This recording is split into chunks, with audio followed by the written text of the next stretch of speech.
Պարոն Սարգսյան, տեսեք, ամեն անգամ այս վերջի տարիների ընտրությունների հետ կապված միշտ խոսում է, որ պետք է ընդդիմությունը միավորվի մեկ ճակատով, հանդես գա գուցե մեկ ցուցակով, բայց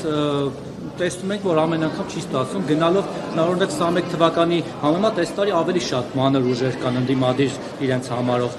Ինչու նախ չի ստացվում ընդդիմադիր ուժերի միավորումը, արդյոք իսկապես ներ ընդդիմադիր ամբիցիաներն են, որ թույլ չեն տալիս, եւ էլի այդ պարակտումը զգացվում է, էլի հիմա հակամարտությունը սկսվել ձեր թիմակիցների եւ Ռոբերտ Քոչարյանի թիմակիցների միջեւ, բայց մի փոքր նյուանս կա, ոչ այդքան ուղիղ ձեր, այլ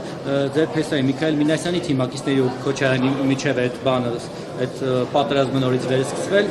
եւ Մինասյանի թիմակիցների այդ հարցակումները նաեւ ձեզ են վերագրում, նախ սրա մասով ինչ կասեք, դուք կապ ունեք իրենց հետ, կապ չունեք եւ ի վերջո ինչու չեք կարողանում լեզու գտնել Քոչարյանի հետ կամ ինքը ձեր հետ։ Դեք նախ ես բոլորի հետ կապ ունեմ եւ իմ գործելավոճը մի քիչ ուրիշ է։ Ես որևէ մեկին ոչինչ չեմ պարտանում։ Իմ գործընկերներին հարցրեք, իրենք կասեն։ Բայց լուր հետևում եք, որը այո, իհարկե, ոչ միայն հետևում եմ, փորձում եմ մի ուղղությամբ տանել, այնտեղ որտեղ ինձ հաջողվում է, որտեղ չի հաջողվում, չի հաջողվում։ Բայց ասեմ, որ ես երբեք չեմ ասել, որ մի ցուցակով պիտի գնամ, ես դա չեմ համարում օգտակար, որտեղ այս գնալու պարագայում վստահ եմ, որ ընդդիմադիր ուժերը ավելի քիչ ձայն կտանեն, ավելի քիչ քվե կտանեն, քան երբ որ 2-3 մեր ճակատներով մասնակցում։ Իսկ եթե տարբեր ուժեր են մասնակցում, ովքեր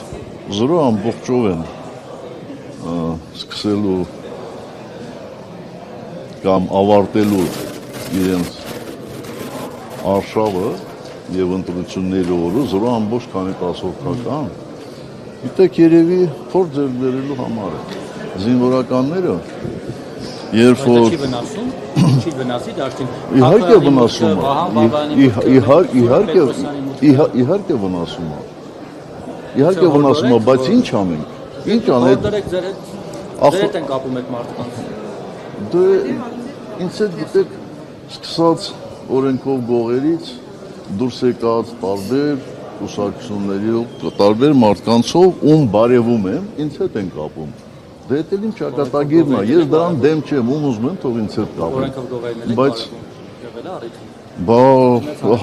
համացանցում չեք տեսել այդ ձայնագրությունները եւ այլն տեսագրությունները, թեև այն ժամանակ ես դեռևս Արցախի ինքնապաշտպանության կոմիտեի նախագահ եւ ոչ թե Հայաստանի պաշտպանության նախարար։ Իսկ երբ որ զինվորականները նորից եմ ասում, գնում են եւ ստորաբաժանումներ են ստուգում, այն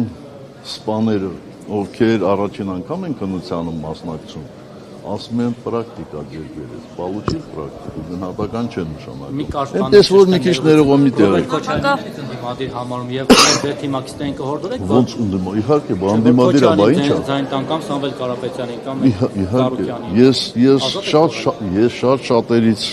ավելի եմ ցանկանում, որ Հայաստան դաշինքը ոչ միայն հաղթահարի, այլ հեշտությամբ հաղթահարի։ Դա մեր բոլորիս օգուտն է։